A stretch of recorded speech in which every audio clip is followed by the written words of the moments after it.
Okay, here we are for lesson 10 on grammar for the well-trained mind. We're going to go ahead and start.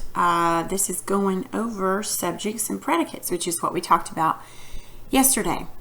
We're going to do this thing. I don't know if you've ever done it. Some kids do it all the time. Some kids have never done it. It's called diagramming. We're going to learn how to diagram subjects and predicates. Later on, we'll learn how to diagram an entire sentence. But it's not hard, and you might look at it and go, why in the world do we have to learn this? Well, it starts out like anything else. It starts out small and it builds. And basically what will happen is that if you continue to learn this and you continue to do it, then you'll be able better to tear apart a sentence. Well, why would you want to tear apart a sentence? Well, if you can tear apart a sentence, you can put it back together again. You know, there's lots of people who are very talented in the way of computers and technology and things such as that, and they can tear something apart and then they learn how to put it back together. Well, I can't do that kind of stuff, but you may be able to, I don't know. But if we learn how to tear apart a sentence, we can better build one. So it'll make us better writers. All right, so let's start here. So a sentence is a group of words that contains a subject and a predicate. Remember, you don't have a sentence if you don't have that. Remember, a predicate is also a verb. The subject of the sentence is the main word or term that the sentence is about. The predicate of the sentence tells something about the subject. Basically, it's the verb. He does. Does is your verb. You underline the verb twice, and you always underline the subject once. Remember how we find the subject? You first find the verb and say, who or what does? The answer to that is your subject. In this case, it's he. What about they can? Okay, can is a verb. Who or what can? They. Okay, it is. Is a verb. If you'll remember, it's a not a helping. Well, it is a helping verb, but it's also a linking. Well, in this particular curriculum, I don't think they call it linking. I think they call it a I can't think of the verb they call it. Anyway, it's not an action verb. I call it a linking verb. But nonetheless, who or what is it? Okay, so it looks funny looking at these and saying, well, each one of those is a sentence, because you think of a sentence as being very long like this, but they can be short as long as they have a subject and a predicate. All right, so let's look at this sentence. Hurricanes form over warm tropical waters. All right, in this sentence, we're going to pick out our verb. In this sentence, it is form. Okay, who or what form? Hurricanes form. So that means this is your predicate, this is your subject. So what you're going to do then is you're going to draw a horizontal line, then you're going to draw a small vertical line all the way through it. It's going to look like this. You always want to make sure this goes through it. Okay, your subject then goes over here, hurricanes. Okay, your verb goes over here. That is a diagram of a subject and a predicate. A sentence is a group of words that contains a subject and a predicate. A sentence begins with a capital letter and ends with a punctuation mark. It may be a period, it may be a question mark, it may be an exclamation mark. No running in the kitchen. Okay, so let's find our verb. Okay, in this sentence, running is going to be your verb. But who or what runs? It's not no, is it? It's not. In this sentence, and I don't know if this is what it's teaching you. Yeah. Well, that's not what it's teaching you in this. But later on, we'll learn when there's not a subject, we'll learn what it is. There is a subject, but it's something that we're going to learn later on. I guess they're just showing you this as a complete sentence. Starts with a capital, ends with a period. Can we measure intelligence without understanding it? Possibly so. What is that?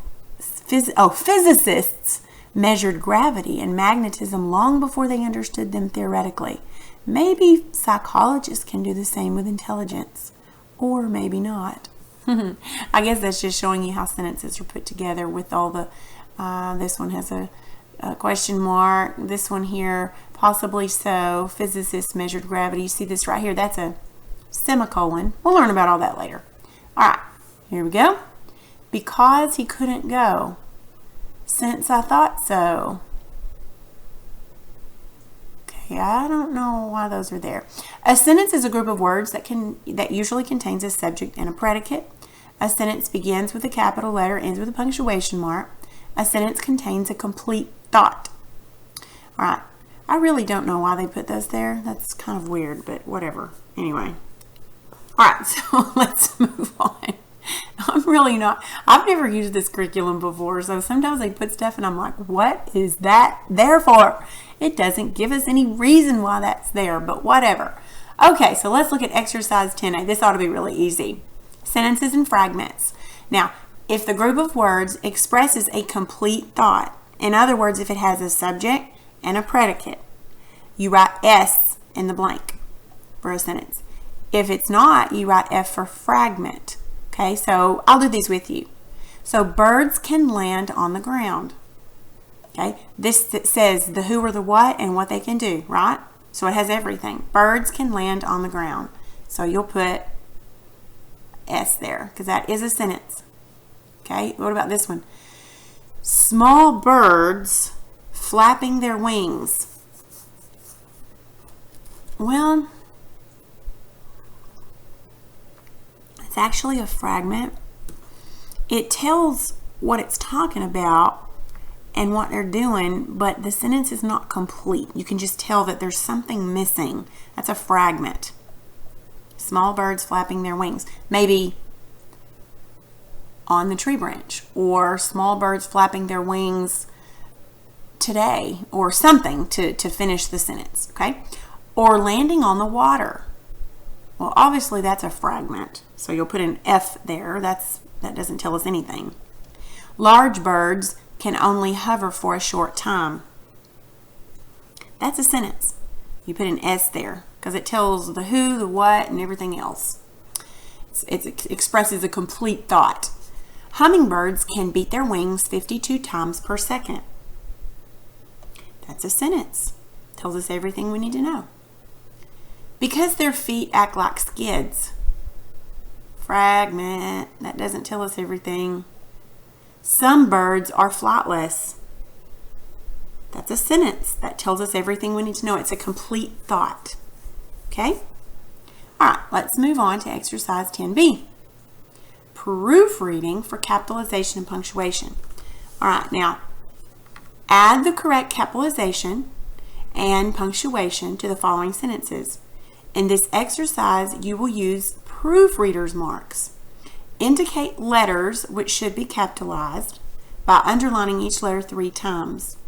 Indicate ending punctuation by using the proofreader's mark for inserting a period. Indicate words which should be italicized by underlining them and writing this in the margin. If a word has to be both italicized and capitalized, underline it once first and then add triple underlining beneath first. What? Underline it once first and then add triple underlining beneath first underline. The first 2 are done for you. That's just weird. Okay, so basically this is what we do. Let me do this. I don't know if I can do this.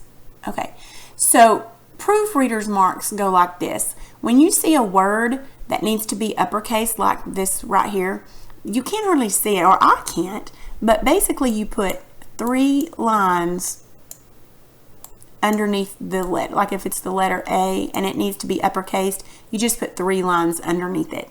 Okay, that's a proofreading mark that this needs to be uppercased. Okay. All right. So, well, this is supposed to. There we go. There we go. All right. So, and then it says punctuation, whatever needs to go there. Then I was taught to use the caret mark, and then that shows that the period goes right there where it's pointing. That's what I was used. Now they're showing you that you put the period and you circle it. So either way is fine by me. Whichever way, you may be familiar with one or the other. You may not be either. So either will work for me. It doesn't matter. As long as you're, showing. This thing is really weird. Come on. Okay. And then it says, if something needs to be, okay, so for instance, look at this sentence right here. We booked a cruise on a ship called Sea Dreams.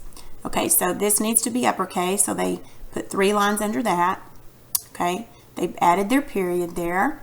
Now, this is a ship, so a ship not only needs to be uppercase, so the S and the D, but also it needs to be, I believe, underlined. I think we underline names of ships. So then they underlined it and then they wrote, no, I'm sorry, it needs to be italicized.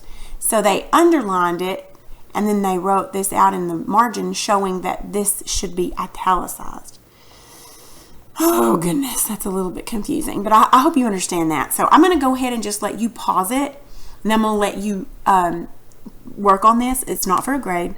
And then I'm going to have you turn it back on, and I'll put the answers up here so that you can see. Okay, so go ahead and pause it while you work on those sentences.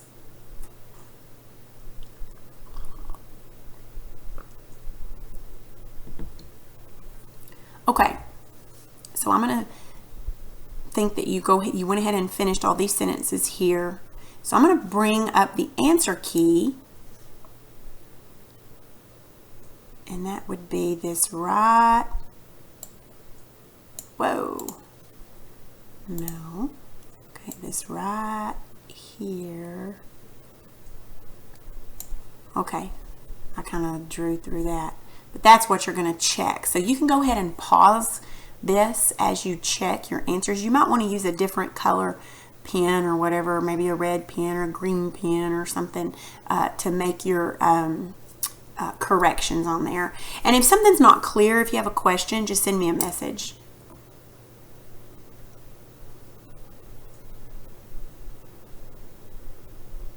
Okay, I'm going to go ahead and assume that you've checked that. I hope you got those right. Let me go ahead and erase that. Okay, all right. So now let's move on then to 10C. This is the last part. We're going to go back to 10C. Is going to be like what we were looking at in the very beginning, diagramming subjects and predicates. Now find the subject and the predicate in the following sentences. Diagram each subject and predicate on your own paper. You should capitalize on the diagram any words which are capitalized in the sentence, but do not put punctuation marks on the diagram. If a proper name is the subject, all parts of the proper name go into the subject line of the diagram. Okay, pardon me, the first one's done. Now this says do it on your own paper. You can do it on here. I don't care where you do it because I'm not going to, well, I guess I will look at it when you turn it in, but you can do it right here. Or you can add a piece of paper, whatever you'd like to do. Doesn't matter to me. So this is the first one they've done. Okay, so Joseph Duckworth earned an air medal. Okay, first find the verb. First you'll draw your line, and then this one right here. Remember, subject goes here, verb or predicate goes here. Earned is your predicate or your verb, so you'll put that there. Then you say who or what earned. Well, it's this man's name here. It's him, Joseph Duckworth. So that is your subject. So you'll put both there. Make sure you uppercase them. And that would be your diagram. Okay? All right, so I'm going to have you go ahead and pause it. See if you can diagram the subjects and predicates of those. And then you can turn it back on and we'll check it.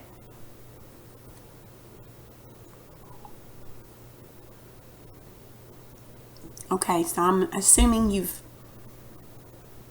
done your things here. So we're going to go ahead and bring up, okay, so here's your answers right down here. Let me circle it so you don't get confused. These down here.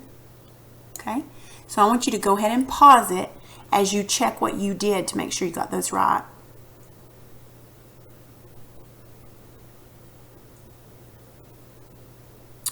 Okay, I hope you got those right. If you have any questions or if anything's not clear to you, go ahead and send me a message and let me know, hey, I'm really confused on this or that. Okay, these are important. I want you to get these. All right, and that would be all your lesson for today.